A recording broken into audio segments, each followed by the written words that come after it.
Good morning, my friends. We are on to lesson 88.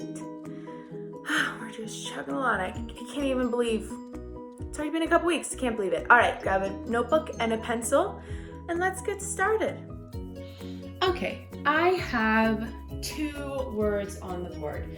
I also didn't write the whole title of the lesson because it's pretty long, so I just wrote the beginning of it. The title of this lesson is Using Proportions to Solve Ratio Word Problems. Pretty lengthy. 2 big words, proportion and ratio. We've been learning about proportion for the last couple days now, so what is a proportion?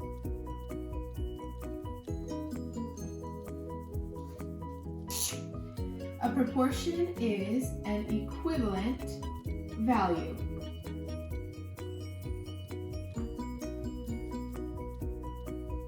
An equivalent value, we typically see proportions written as fractions. So for example, the proportion of 1 to 2 is equivalent 3 to 6. 1 to 2 and 3 to 6 are proportions because they are equal values. Second word, ratio. How can we define ratio? Yes, a ratio is a comparison of 2 values.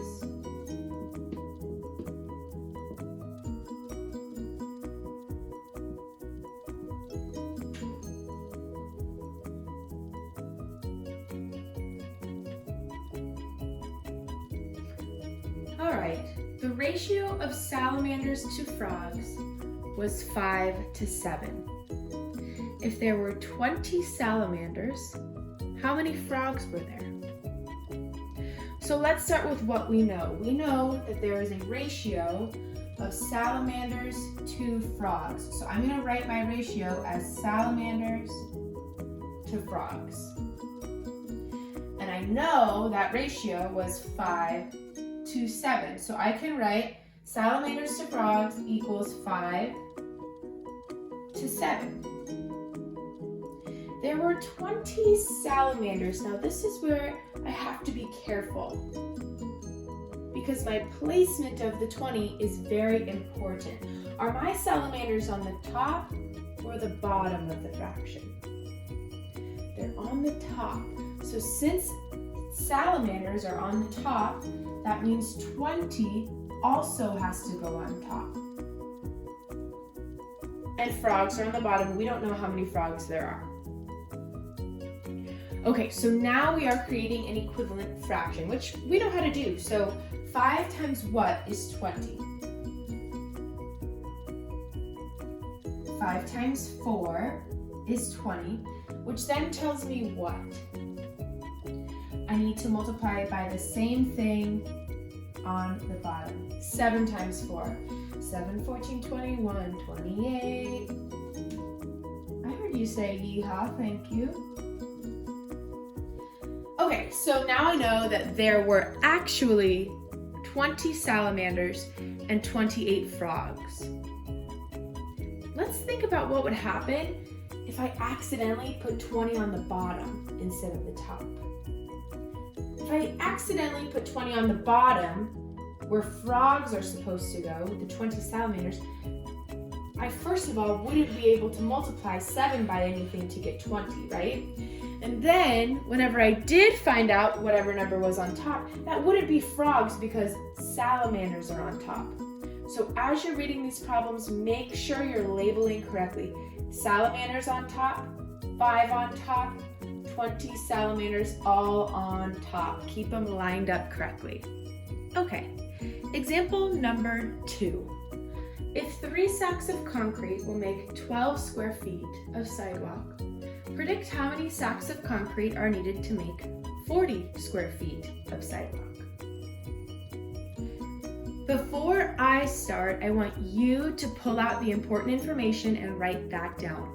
You don't have to write down every word. Pick out what is important and write that down.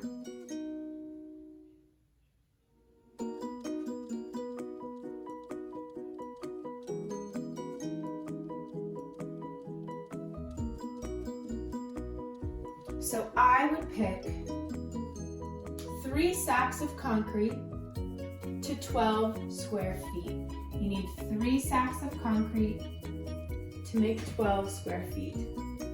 And we need to find the proportion that would make 40 square feet.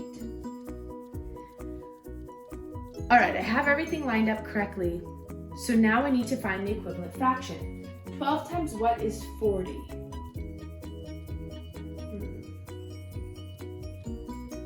It doesn't go in evenly. So what can we do? How else can we compare fractions? Does anybody remember the butterfly method? Where I can multiply 3 times 40. And 3 times 40 is 120 because 3 times 4 is 12, attach 1 0. So now I need to think 12 times what would give me 120. Very good, 12 times 10 is 120. How can I make sure that these are equivalent fractions?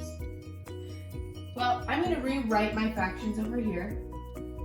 One way to tell is to compare them. Are they, yes, they're both equal. But if you're not convinced, we can reduce 3/12.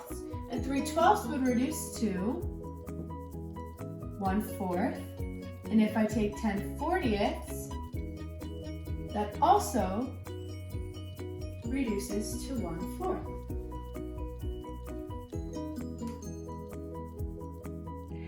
Okay, that is all we have for today's lesson. Please make sure that you are putting your proportions and your numbers in the correct spot. That is normally the #1 mistake. You know where to find me for a live chat. You know how to get a hold of me. So if you need help, just let me know. I will see you tomorrow.